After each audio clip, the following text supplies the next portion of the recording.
Market Mantra, Market Mantra, Market Mantra, Market Mantra, Market Mantra,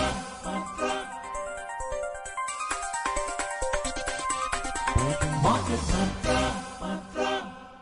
Namaskar and welcome to yet another edition of Market Mantra, the program in which we give you a complete update on the economic news of the day. And friends, today being Saturday, we shall also be taking calls from you, our listeners, on any queries that you may have on business, economic and stock market matters. But please do remember that we do not address stock or company specific queries. Well, you may call us on the numbers 2331 4444, 23421050 and 23310464.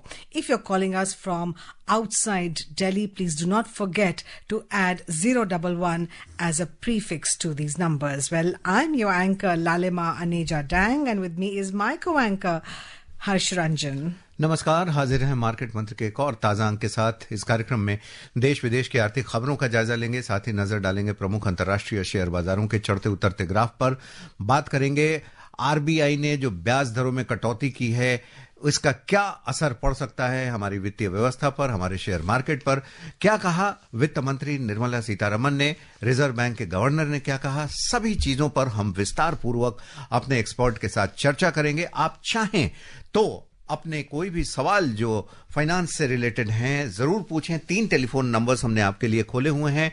Numbers हैं 23 31 44 44, 23 42 10 50 और 23 310 464। तीनों number में से किसी भी number पर phone करें, अपने सवाल हमसे पूछें। आपके सवालों का जवाब देने के लिए हमारे साथ खास तौर पर बिजनेस जर्नलिस्ट शिशिर शना उपलब्ध हैं। शिशिर, बहुत बहुत स्वागत आपका। जी नमस्कार, धन्यवाद। And now let's begin today's edition with the headlines in English. Right, let's get started. Well, benchmark domestic indices decline amid cautious sentiment last week following the RBI monetary policy. The Defence Ministry signs a contract with Bharat Electronics Limited for procurement of 28 EON 51 systems for Indian Navy, and Brent crude prices settle at $74.66 a barrel, up 0.5% last week.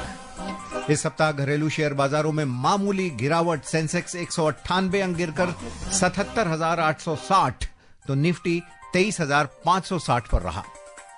रक्षा मंत्रालय ने भारतीय नौसेना के लिए 642 करोड़ रुपए से अधिक की लागत से 28 यॉन 51 सिस्टम खरीदने के लिए भारत इलेक्ट्रॉनिक्स के साथ किया करार। और ब्रेंट क्रूड की कीमतों में बढ़त, प्रति बैरल $74.66 पर पहुंचा।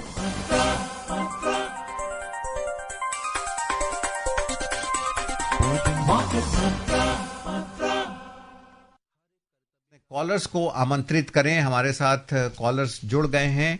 राज, उनसे गुजारिश कि थोड़ा सा इंतजार कर लें, क्योंकि हम पहले बता दें कि इस सप्ताह घरेलू शेयर बाजारों में मामूली गिरावट रही। भारतीय रिजर्व बैंक द्वारा ब्याज दरों में कटौती के मद्देनजर निवेशकों ने बाजार में बेहद सावधानी पूर्वक कारोबार किया, कॉशियसली जिसे हम बाजार की भाषा में कहते हैं। बॉम्बे स्टॉक एक्सचेंज का सेंसेक्स पूरे सप्ताह के दौरान 198 अंक गिरा और 77,860 पर आ गया। नेशनल स्टॉक एक्सचेंज का निफ्टी मामूली 0.18% गिरा और 23,560 पर रहा। हालांकि विस्तारित बाजारों में थोड़ी सी बढ़ोतरी रही, बेहद मामूली। सेंसेक्स समूह के 30 शेयरों में 16 शेयर टूटे हैं। सबसे अधिक गिरावट वाले जो शेयर हैं उनमें ITC, state bank of India, Adani port के शेयर रहे, जबकि सबसे ज्यादा तेजी टाटा स्टील के शेयरों में रही। शिशिर, आपसे एक त्वरित उत्तर कि मार्केट जो गिरा है वैसे भी गिर रहा था, वोलेटाइल था, लेकिन ब्याज दरों में कटौती का कितना असर पड़ा है? देखिए, ब्याज दरों में कटौती का भी बहुत ज्यादा असर बाजार में नहीं दिखा है, क्योंकि जो बाकी परिस्थितियां हैं वो बाजार के अनुकूल अभी नहीं है। तो इस वजह से आपने देखा कि जब 0.25% की कटौती 5 साल के बाद की गई है, उसके बावजूद बाजार में तेजी नहीं आई। आमतौर पर यह समझा जाता है जी। कि ब्याज दर का घटना शेयर बाजार में तेजी का संकेत है। बिल्कुल, और ऐसा अपने श्रोताओं के लिए बता दें कि बैंक जब ब्याज दरों में कटौती करते हैं तो लोग अपने पैसे बैंकों में नहीं लगाकर शेयर बाजारों में लगाना चाहते हैं ताकि उनका रिटर्न वहां से कुछ मिले। तो ब्याज दरों का गिरना और शेयर मार्केट का बढ़ना, ये दोनों जो है एक तरीके से कहें inversely proportional to each other हैं। एक गिरेगा तो दूसरा बढ़ेगा, दूसरा गिरेगा तो पहले वाला बढ़ेगा। जी। All right. Before we go any further, we are now joined by Raj calling us all the way from Bengaluru. Yes, Raj ji, please ask your question. Madam, मैं पूछना चाहता हूँ जी। कि आईपीईएफ में जाते हैं शेयर तो 2-2 साल तक उसका वापस आते नहीं है, क्यों, क्या बात है? काफी दिनों से लोगों के शेयर ऐसे पड़े हैं, लाखों लोगों के ऐसे ही है, तो ये क्यों? ये निर्मला सीतारमण जी का ये नहीं है क्या फर्ज कि सबको अपनी? जी जी। देखिए राज जी, जब कभी भी कोई शेयर या जो अनक्लेम्ड शेयर्स या अनक्लेम्ड डिविडेंड जो कि investor protection and education fund में डाले जाते हैं, उसके बाद जो आवेदन होता है, उस आवेदन की प्रक्रिया में सबसे महत्वपूर्ण होता है कि केवाईसी की शर्तों को आप पूरा कर रहे हैं कि नहीं। आपकी पहचान जब तक साबित नहीं होती है तब तक आपको वो नहीं मिलता है। और वैसे भी आपको पता है कि एक तय समय के बाद ही वो शेयर या डिविडेंड जो कि अनक्लेम्ड है वो वहां पर ट्रांसफर किए जाते हैं। उस दौरान अगर किसी ने उसके ऊपर दावा नहीं किया और आईपीएफ में जाने के बाद दावा किया, उसकी पहचान साबित होने में अगर समय लगता है तो जिसकी वजह से हो सकता है कि थोड़ा विलंब होता हो, लेकिन इसके लिए जो है वो हेल्पलाइन है, वहां पे आप संपर्क करके आप अपने जो आपकी शिकायत है वो कर सकते हैं। लीलाधर नोएडा से हमारे साथ जुड़े हुए हैं। लीला जी, स्वागत आपका मार्केट मंत्रा में। क्या सवाल है आपका? नमस्कार सर। नमस्कार सर, मैं जानना चाहता हूं कि जैसे अभी बजट आया 1 तारीख में, तो लोगों को बहुत उम्मीद थी कि रेलवे सेक्टर में काफी कुछ देखने के लिए मिलेगा, लेकिन रेलवे सेक्टर में जो पिछला बजट था उसको एज इट इज रख दिया गया है। तो अभी जिन लोगों के पास रेलवे के शेयर हैं काफी, और वो काफी डाउनफॉल में जा चुके हैं। ओके लीला जी, देखिए रेलवे के आवंटन को लेकर के जो आपने सवाल उठाया है, अगर आंकड़ों में देखें तो वो बात बिल्कुल सही है, लेकिन देखिए वो खर्च कहाँ हो रहा है। खर्च अगर आप देखेंगे कि पटरियों का दोहरीकरण है या फिर जिसे कहा जाए कि नई पटरियां बिछानी है, उन सब चीजों के बजाय रेलवे के संरक्षण के ऊपर, रेलवे में सुरक्षा के ऊपर ज्यादा खर्च किया जा रहा है। और रेलवे की बेहतरी के लिए जब नए नए ट्रेन इंट्रोड्यूस हो रहे हों, नए ट्रेन शुरू किए जा रहे हों, उस पर विशेष ध्यान देना जरूरी है।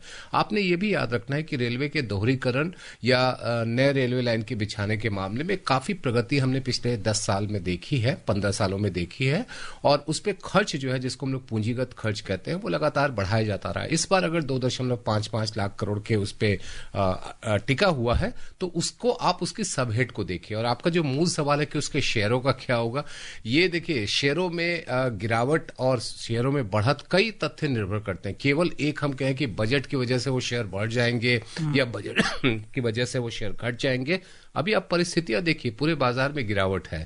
तो एक एक खास सेक्टर के शेयरों को लेकर के आप अगर कहें कि वो एक बजट का है, तो बजट एक कारण हो सकता है, लेकिन वही कारण नहीं हो सकता। In fact, a lot of vacancies in the railways is being now filled, and also a lot of money has been spent and is being spent on safety mechanisms. You're also trying to patent that's the one Kavach, yes, or maybe we have patented. I don't know. Yeah, it's the process is on. Yeah, right. All right, friends, let's move on. We are now joined by Ramesh calling us from Delhi. जी रमेश जी, अपना सवाल पूछिए। जी या hello. हाँ जी सवाल पूछिए। जी नमस्ते जी। नमस्ते जी। जी ma'am, मेरे को शेयर के बारे में कुछ सवाल पूछना है। हाँ पूछिए जी। कि हमने अभी करीबन 4 महीना पहले कुछ कैनरा बैंक का शेयर लिया है, लेकिन हम जी बताएं अपने सवाल क्या है। ओके जी सर, वो अभी क्या करना सर, नीचे जा रहा है, उसका प्राइस काफी नीचे चला गया है, तो अभी उसको रखना चाहिए और हमें बेचना चाहिए। जी, आप जैसा अभी लालिमा जी बता रही थी, स्टॉक और कंपनी स्पेसिफिक हम बात नहीं करते हैं कि आप पूरे बैंकिंग सेक्टर के बारे में हम जरूर बात कर पाएंगे, किसी भी खास शेयर के बारे में बात नहीं करेंगे। और बैंकिंग सेक्टर की अगर बात करें तो बैंकिंग सेक्टर एक एवरग्रीन सेक्टर कह सकते हैं। भारत की परिस्थितियों को देखते बिल्कुल। हुए? और देखिए, बैंकिंग या वित्तीय क्षेत्र जो है वो आने वाले समय में उसमें काफी बढ़ोतरी की उम्मीद की जा सकती है। उसकी वजह यह है कि जब ब्याज दरें कम की गई हैं तो कर्ज देने की रफ्तार बढ़ने का अनुमान है, और जब कर्ज देने की रफ्तार बढ़ेगी तो बैंकों की कमाई का रास्ता भी बनेगा। बिल्कुल। और यहां पर एक बहुत इंपॉर्टेंट बात लालिमा हम बताना चाहेंगे, हालांकि दो कॉलर्स अतानु और सतपाल जी हमारे साथ जुड़े हुए हैं। एक बेहद महत्वपूर्ण चर्चा उन पहले कर लें, फिर आपके पास आते हैं। दरअसल वित्त मंत्री निर्मला सीतारमण और आरबीआई के गवर्नर ने आज एक प्रेस कॉन्फ्रेंस किया है, और इस प्रेस कॉन्फ्रेंस में इसी सबसे संबंधित बातें की हैं, देश की मॉनेटरी पॉलिसी, देश के फिस्कल पॉलिसी को लेकर। और वित्त मंत्री ने कहा है कि both policies are in tandem and would benefit the economy. आप स्वयं शिशिर वहां थे, क्या सार रहा इस बैठक का? 3 बातें हैं। सबसे पहली चीज की अगर आप 1 तारीख को बजट का ऐलान देखें जिसमें आयकर की व्यवस्था में एक बड़े बदलाव किए गए, और उसकी वजह से जो करीब 1 लाख करोड़ रुपए का जो पैसा है वो आम लोगों के हाथ में, जो करदाता उनके हाथ में आने की उम्मीद है। और इसके साथ साथ 7 तारीख को जब मौद्रिक नीति समिति की बैठक हुई जिसमें नीतिगत ब्याज दर में कमी की गई, तो आज की चर्चा का सार ये था कि वित्तीय जो राजकोषीय नीति है और मौद्रिक नीति यानी कि फिस्कल और मॉनेटरी का जो कॉम्बिनेशन होगा वो अर्थव्यवस्था में तेजी लाएगा, और उसके हमें शुरुआती संकेत दिखने लगे हैं। तो पहली बात तो ये थी। दूसरा जो मुद्दा आया था वो ये था कि रुपए को लेकर के, कि रुपए में जिस तरह की गिरावट हो रही है उसको लेकर के क्या कुछ किया जा सकता है। तो देखिए, उसमें बहुत सारी परिस्थितियां ऐसी हैं जो हमारे काबू में नहीं है। खासतौर पे अगर हम अमेरिका की व्यापार नीति की बात करें या वैश्विक परिस्थितियों की बात करें, वो हमारे बस में नहीं है। लेकिन इसी से जुड़ा हुआ मुद्दा यह है कि जब रुपया कमजोर होगा तो बहुत सारे महंगाई के ऐसे तथ्य हैं जिसको हम लोग इम्पोर्टेड इन्फ्लेशन कहते हैं, यानी कि वो सामान जो कि हम बाहर से मंगाते हैं, चाहे वो कच्चा सामान हो या तैयार सामान हो, उससे हमारे हेडलाइन इन्फ्लेशन पर जो मुख्य महंगाई दर है उस पर क्या असर पड़ेगा। तो इसमें एक तथ्य जो आज रिजर्व बैंक के गवर्नर ने कहा कि हम इन चीजों को लेकर के बिल्कुल सचेत हैं, हम कोशिश करेंगे कि किस तरह से हम इनके ऊपर काबू पाया जा सके। और उन्होंने एक आंकड़ा भी दिया कि अगर 5% रुपया या कोई भी नकदी जो कमजोर होती है तो महंगाई दर में 0.2 की उसमें बढ़ोतरी हो सकती है। तो अभी के समय में जरूर इसको लेकर के चिंता चल रही है, क्योंकि जनवरी के ही महीने में लगभग 2% तक रुपया कमजोर हो चुका है, और अगर आप नवंबर से देखें तो लगभग 4-4.5% हो चुका है। तो ऐसे में उसका क्या असर पड़ सकता है इसके ऊपर भी चर्चा की गई। तो ये 3 बड़े मुद्दे थे जो कि आज की बातचीत में सामने रखे And the economic survey also mentioned that the NPS are now to actually really it's very, very less now. देखिए, बैंकों की वित्तीय स्थिति को लेकर के आज की बैठक का मुद्दा नहीं था। आज नहीं, पर मैं इसके अलावा बिल्कुल इकोनॉमिक सर्वे ने भी कहा कि एनपीएस अब बहुत कम रह गए हैं। बैंकों की स्थिति को हेल्दी और अगर आप देखें कि अप्रैल से दिसंबर तक की जो 9 महीने का समय है, बैंकों के जो अभी तक के नतीजे जो जारी किए हैं उन्होंने काफी अच्छे रहे हैं, उनका मुनाफा काफी बढ़ा है। और इसी वजह से अभी जो पहला एक सवाल था एक खास बैंक को लेकर के, इसीलिए मैंने कहा कि बैंकों की स्थिति अच्छी है, थोड़े उतार चढ़ाव आएंगे, उसको लेकर के विचलित नहीं होना है। एक लंबे समय के लिए पैसा और धैर्य दोनों का निवेश करिए, फायदा होगा। बिल्कुल। और लगातार आप पहले भी कहते रहे हैं कि बैंकिंग सेक्टर में अगर आपके पास थोड़ा सा वक्त है, 3 से 5 साल अगर आप निवेश कर सकते हैं तो वो हमेशा ही बेहतर रहेगा। अतानु शाह हमारे रेगुलर लिसनर हैं, फोन भी करते रहते हैं। जी, सवाल पूछें अतानु जी। हाँ, नमस्कार, good evening sir. Good evening sir, my question is what is constructionary and what is expansionary monetary policy, and another is how and where our consumer investing and how our government maintain inflation. Thank you, sir. Mr. Saha, inflation is more in the domain of monetary policy, which is under the RBI. So whenever there is a inflation is high, the monetary policy committee under RBI governor, they takes a step to check the inflation. And when the inflation is down, they always try to cut the interest rate. So this is the basic formula which we think. On the supply side, it is the role of the government where they try to reduce some taxes, especially the indirect taxes. And please remember, it is not part of the government alone. I mean, whether the central or the state, it is a combination of that we know as the GST Council. And also, when the goods are not in enough quantity available according to the demand, then the import is encouraged. And we have seen in terms of pulses and the edible oil, we have seen a lot of measures to encourage the import. So this is how they manage the inflation. इसको इस तरीके से समझ सकते हैं कि जो contraction की बात कर रहे हैं और इन्फ्लेशनरी मॉनेटरी पॉलिसी की बात कर रहे हैं कि जब इंटरेस्ट रेट बढ़ाया जाता है तो उसको हम कॉन्ट्रैक्शन कहते हैं, और जब इंटरेस्ट रेट घटाया जाता है यानी बाजार में ज्यादा पैसे छोड़े जाते हैं तो उनको इन्फ्लेशनरी मॉनेटरी पॉलिसी कहते हैं। इसको अगर आप सरल शब्दों में कहें तो बाजार में देखिए, महंगाई की एक बड़ी अच्छी परिभाषा है जो कि हम लोग अर्थशास्त्र के छात्र होने के नाते पढ़ते हैं। वो कहते हैं कि too much money chasing too few goods. तो जब आपको बाजार में महंगाई पे नियंत्रण करना है तो रुपए की आपूर्ति यानी कि सप्लाई को कॉन्ट्रैक्ट करना होगा, और जब आपको बाजार में विकास के ऊपर ज्यादा ध्यान देना तो आपको एक्सपेंशन यानी कि विस्तार पे जाना होगा।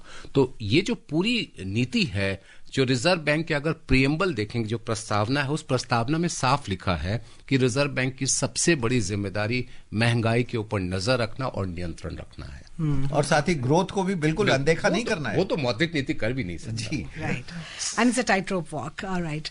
We are now joined by Satpal Singh ji. He's calling us from Delhi. जी सतपाल जी, सवाल पूछें अपना। जी। हेलो। हेलो जी। नमस्कार मैम। नमस्कार जी जी। सतपाल सिंह बोल रहा हूँ दिल्ली से। जी जी। मेरा ये कहना है कि अब मैं बजट भी आ चुका है और रेपो रेट भी कम हो गए हैं, तो आगे का मार्केट कैसा रहेगा? क्या निफ्टी 50 जो है 26,000 से पार कर पाएगा? कितना समय लगेगा? धन्यवाद। सतपाल जी, कोई समय सीमा तो बताना मुश्किल है, लेकिन इतना हम जरूर कह सकते हैं कि इस समय बाजार केवल घरेलू तथ्यों से नहीं चल रहा है। हमारी वैश्विक जो परिस्थितियां हैं वो बहुत ही ज्यादा उसमें उतार चढ़ाव हम देख रहे हैं, और खासतौर पे अमेरिका में सत्ता परिवर्तन के बाद जिस तरीके से व्यापार और आर्थिक नीतियां अपनाई जा रही, उसका भी असर पड़ रहा है। एक और बात ध्यान रखिए सतपाल जी कि यूरोप में मंदी जैसी सुगबुगाहट सुनाई दे रही है। ये हमारे लिए बहुत अच्छी खबर नहीं है। तो इन सब के बीच में अगर आप देख रहे हैं कि भारतीय शेयर बाजार बजट के बाद उस तरीके से नहीं बढ़ा, या जब हम रिजर्व बैंक के रेपो रेट की बात करते हैं उसमें उसके बाद जब बाजार नहीं बढ़ा, तो आपको ये ध्यान रखना चाहिए कि वैश्विक परिस्थितियां आपके घरेलू जो कारक हैं उसको उस तरीके से समर्थन और साथ नहीं दे रहे हैं जो बाजार को बढ़ाने में मदद करे। Are our exports also being affected because of the situation in Europe and US at the moment? One thing we need to understand that the services exports are slightly impacted because of the situation in Europe. And at the same time, we need to remember that when the rupee is depreciated, every time it is said that exporters are going to get all the benefits. But please remember that many of the items which are used to manufacture a good which is to be exported are imported first. So when they are imported, then your bill will be higher because of the depreciation of rupee, and that will also affect your export competitiveness. So exporter will get the benefit because of the depreciation of rupee only to one extent. Do not expect that when the rupee is getting depreciated by 3% or 4%, your exporters will feel more and more happier. That should not be the concept. Right, well explained. All right, we are now joined by Yogesh Sharma calling us from Delhi. जी योगेश जी, अपना सवाल पूछिए। जी नमस्कार। नमस्कार। मेरा सवाल ये है कि ये जो एक तो रेपो रेट है, ये रेपो रेट का लोन की दरों में और खासतौर पे इंटरेस्ट रेट से इसका क्या ताल्लुक रहता है? और एक सवाल जो मुझे परेशान कर रहा था वो ये था कि जो इन्फ्लेशन, ये मेरे ऑब्जर्वेशन है कि जो इन्फ्लेशन का रेट रहता है वो गवर्नमेंट जो ब्याज दर तय करती है एफडी के लिए या पॉपुलर मेन स्ट्रीम इंस्ट्रूमेंट के लिए, वो अक्सर सेम रहता है। तो क्या इन्फ्लेशन से एफडी के जो सरकारी बैंक के एफडी होती है उसके रेट का भी कुछ ताल्लुक रहता है आपस में? 3 तथ्य इन्होंने उठाए हैं। पहला मैं पीछे से शुरू करता हूं, यानी कोई इन्होंने आखिरी कहा। देखिए, सरकार फिक्स डिपॉजिट का इंटरेस्ट रेट तय नहीं करती है, वो बैंकों का अपना मसला है। सरकार तय करती है स्मॉल सेविंग स्कीम्स पे, जैसे नेशनल सेविंग सर्टिफिकेट्स हैं, या फिर post office senior citizen scheme है, या सुकन्या समृद्धि है, या पब्लिक प्रोविडेंट फंड है। इनके ऊपर ब्याज दर जो है वो तय की जाती है, और वो उसी मैच्योरिटी की, उसी टेन्योर के जो बॉन्ड्स होते हैं जिसको हम लोग जीसेक कहते हैं, उस पर मिलने वाले ब्याज के हिसाब से तय किया जाता है। और हर 3 महीने पे ये समीक्षा होती है। तो अब जो समीक्षा होनी है वो मार्च के अंतिम सप्ताह में होनी है, जो कि अप्रैल जून तिमाही के लिए लागू होगी। तो ये इनका तीसरा जो सवाल का हिस्सा था। दूसरा इनका जो पक्ष है कि जो रेपो रेट और ब्याज दर की, देखिए एक सिस्टम हमारे यहाँ है जिसको हम लोग कहते हैं external benchmarking based lending rate, यानी कि कई बैंकों को अपने जो ब्याज दर है उसको तय करने के लिए कोई एक एक्सटर्नल बेंचमार्क बनाना पड़ता है, और वो बेंचमार्क ज्यादातर बैंकों में रेपो रेट है। अब जब रेपो रेट में बदलाव होगा तो आपके जो कर्ज हैं उसके ऊपर भी ब्याज दरों में बदलाव होगा। अब जितने भी पर्सनल लोन या छोटे लोन्स होते हैं या एमएसएमई के लोन है, उसके लिए ये सिस्टम जो है वो मैंडेटरी है, वो अनिवार्य है। तो अब जब रेपो रेट घटा है तो उम्मीद ये की जानी चाहिए कि जो हमारे कर्ज हैं उसके ऊपर भी कमी आएगी। लेकिन इसके लिए हमको ये भी ध्यान में रखना है कि जो हमारी जमा है उस पर भी ब्याज दर में कमी देखने को मिल सकती है, क्योंकि बैंकों के पास जब तक सस्ता पैसा रहेगा नहीं वो कर्ज सस्ता नहीं कर सकते हैं। तो रेपो रेट के घटने को केवल हम कर्ज से जोड़े वो ठीक नहीं है, हमें जमा से भी जोड़ना होगा। And usually the interest on FD is almost similar in all banks, Shishir. We don't find too much of a difference, maybe 0.25 here and there. That's because of competitiveness? One, and the second is the cost of asset is almost similar. I mean, if you go to deposit some money, most of the banks, most of the public sector banks are having a gap of say 10 bips or what we call as a 10 basis point or 5 basis point. That is the region. In the private sector bank, you may find higher interest rate, but there are certain number of terms and conditions to be fulfilled to avail that higher interest rate. So whenever you are going for say higher interest rate of 6% or 6.5%, please read the fine print carefully. Otherwise, you are not going to get the benefit of that higher rate. All right. Yes, Harsh. रक्षा मंत्रालय ने भारतीय नौसेना के लिए 642 करोड़ रुपए से अधिक की लागत वाले 28 यॉन 51 सिस्टम खरीदने के लिए भारत इलेक्ट्रॉनिक्स के साथ करार किया है। यॉन 51 एक इलेक्ट्रो ऑप्टिकल अग्नि नियंत्रण प्रणाली है जो इलेक्ट्रो ऑप्टिकल और थर्मल इमेजिंग के जरिए अपने लक्ष्यों को चिन्हित करती है। इस करार से अगले 3 वर्षों के दौरान रोजगार के प्रचुर अवसर उपलब्ध होंगे, जिससे एमएसएमई सेक्टर को फायदा होगा। साथ ही रक्षा के क्षेत्र में किए जा रहे सरकार के आत्मनिर्भरता के प्रयासों को भी काफी बल मिलेगा। रत्नाकर हैं मुंबई से हमारे साथ। रत्नाकर, बहुत बहुत स्वागत आपका। सवाल पूछ लें। हाँ, hello, good evening sir. Good evening. हाँ, मेरे 2 छोटे सवाल है कि एक है कि रेपो रेट 0.25 से कम होने के शेयर मार्केट में कौन से जो सेक्टर है वो इफेक्ट हो जाएगा, उसमें क्या बदलाव हो सकता है। और दूसरा सवाल है कि अभी जो नेक्स्ट वीक में इनकम टैक्स का जो बिल आने वाला है पार्लियामेंट में, उसमें क्या रह सकता है, उसमें किस तरह के प्रावधान हो सकते हैं। Thank you. मुझे लगता है पहले यहां भी मुझे दूसरा सवाल पहले लेना पड़ेगा।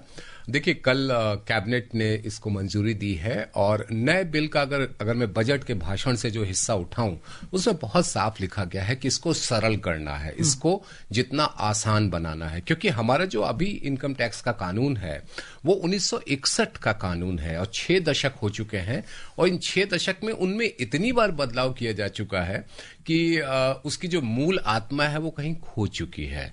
तो अब उसको सरल, सहज, आसान बनाने की एक कोशिश में नया कानून आने वाला है। थोड़ा सा आपको इंतजार करना पड़ेगा उसके खास प्रावधान को लेकर के। जो आपका पहला सवाल था कि कौन से क्षेत्र हैं जहां पर रेपो रेट में कमी से फर्क पड़ेगा, मेरे हिसाब से 2 क्षेत्रों पर आपको नजर रखनी चाहिए। एक आपका ऑटोमोबाइल सेक्टर है जिसमें काफी अच्छी बढ़ोतरी की उम्मीद की जा रही है, और दूसरा अगर हम देखेंगे तो एफएमसीजी सेक्टर, खासतौर पर जो कंज्यूमर इलेक्ट्रॉनिक सेक्टर्स हैं उनमें आप नजर रख सकते हैं। बैंकिंग सेक्टर तो खैर है ही। All right, we have now Pankaj and he's calling us from Ghaziabad.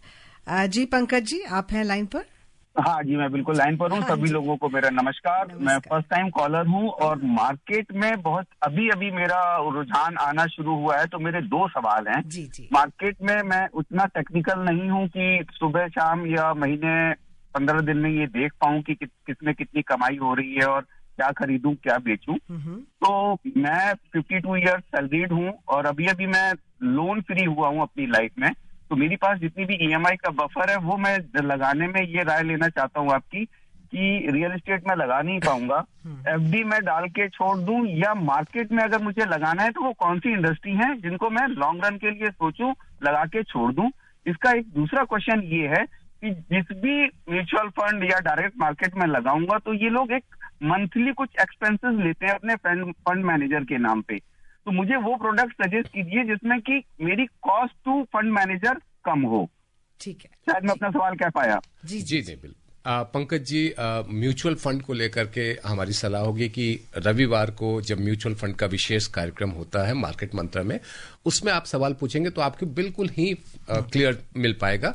लेकिन मैं संक्षिप्त में इतना ही कह सकता हूं कि म्यूचुअल फंड में बहुत सारे ऐसे फंड्स हैं जहां पर जो कॉस्ट होता है वो काफी कम होता है, और खासतौर पे अगर आप एनएफओ यानी कि न्यू फंड ऑफरिंग में जब पहली बार वो बाजार में आ रहे हैं वहां लगाएं तो आपके लिए बेहतर होगा।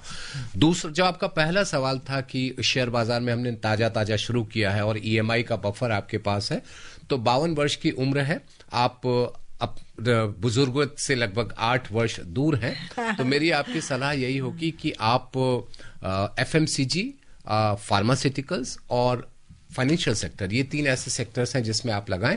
थोड़ा समय दें, 3 से 5 साल का समय दें तो आपके लिए बेहतर होगा। हम ये नहीं कहते हैं कि आपको बहुत फायदा होगा, हम ये नहीं कहेंगे आपको बहुत ज्यादा नुकसान होगा, क्योंकि बाजार को टाइमिंग करना कोई बहुत आसान काम नहीं है। 3 से 5 साल का समय दीजिएगा तो उम्मीद है कि आपको नुकसान या निराशा नहीं होगी। All right, we are now joined by Sukhdev calling from Delhi. जी सुखदेव जी, अपना सवाल पूछिए। हाँ, good evening market mantra. Good evening जी। Madam, I want to know one thing, what is SDF and what is MDF which the RBI has said. मुझे जरा सरल भाषा में समझा दीजिए, SDF and MDF, what are these things. SDF और MDF वैसे एब्रिविएशन में बता पाना थोड़ा सा मुश्किल है शिशिर। आपको बहुत पॉपुलर एब्रिविएशन है किसी चीज का? मेरे लिए भी थोड़ा सा समझना मुश्किल है इसको। शायद हो सकता है उन्होंने कहीं सुना होगा। मैं इसके बारे में अभी नहीं बता पाऊंगा, कोई गलत जानकारी मुझे देना नहीं। जी। All right, let's take a look at the US stocks now. All 3 major US stock indices finished steeply lower in a broad sell-off that accelerated after a report that US President Donald Trump will shortly announce new tariffs. The indices all notched losses on the week. The much anticipated employment report showed the US added 143,000 jobs in January, 53.4% fewer than December's upwardly revised 307,000. Earlier, a survey showed U.S. consumer sentiment dropped unexpectedly in February to a 7-month low, and inflation expectations rocketed, with households seeing inflation over the next year surging to 4.3%, the highest since November 2023. The Dow Jones Industrial Average fell 444.23 points or 0.99% to 44,303 points, and the S&P 500 lost 57.58 points or 0.95%, and the Nasdaq Composite lost 268.59 points or 1.36%. All the 3 indices were down this week, with the Dow breaking a 3-week streak of gains and ending 0.54% lower. The S&P fell 0.24%, while the Nasdaq was down 0.53%. All 11 S&P 500 sectors traded lower on Friday, with consumer discretionary leading losses with a roughly 2.5% fall. एक जो सवाल अभी आया था STF को लेकर के, दरअसल ये रिवर्स रेपो का नया नाम है। रिवर्स, पहले हमारे पास रेपो और रिवर्स रेपो हुआ करता था। रेपो में जिस दर पर रिजर्व बैंक बैंकों को कर्ज देता, और रिवर्स रेपो था जिसमें बैंक अपना पैसा रिजर्व बैंक के पास रखते हैं। अब इस रिवर्स रेपो का नाम है स्टैंडिंग डिपॉजिट फैसिलिटी, जो दरअसल बैंक अपना पैसा जो है रिजर्व बैंक के पास रखते हैं, और कोशिश होती है कि बाजार से अतिरिक्त नकदी जो है वो कैसे समेटी जाए। और सीआरआर को शायद एमडीएफ, कैश रिजर्व जो रेशियो है वो एमडीएफ का एक फॉर्म होता है। कैश रिजर्व रेशियो यानी कि जमा में जो बढ़ोतरी होती है उसका एक हिस्सा रिजर्व बैंक के पास जमा कराना होता है। थोड़ी विलंब हुई, क्षमा चाहेंगे। कोई बात नहीं, लेकिन वक्त भी कह रहा है कि अभी कार्यक्रम हमें खत्म करना पड़ेगा। शिशिर, आप आए oil बाकी इसके पहले एक स्टोरी आपके पास है। Yeah, let's take a look at the oil prices quickly. Brent crude futures settle at $74.66 US a barrel, up 0.5%, while US West Texas Intermediate crude finished at $70 US a barrel, up 0.6%. Now time to wrap up, Harsh. Yes, बहुत धन्यवाद शिशिर। Thank you. अंत में headlines एक बार फिर। Yes, certainly. Yes, friends, let's wind up the show, but before that, a look at the headlines. Well, benchmark domestic indices decline amid cautious sentiment last week following the RBI monetary policy. Defense Ministry signs a contract with Bharat Electronics Limited for procurement of 28 Eon 51 systems for the Indian Navy. And Brent crude prices settle at $74.66 US a barrel, up 0.5% last week. Well, friends, that's all we have for you in this edition of Market Mantra. This is myself, Lalima Aneja Dang, and my co-anchor Harsh Ranjan, and our expert Shishir Sinha signing off. Namaskar. See you tomorrow at the same time. Market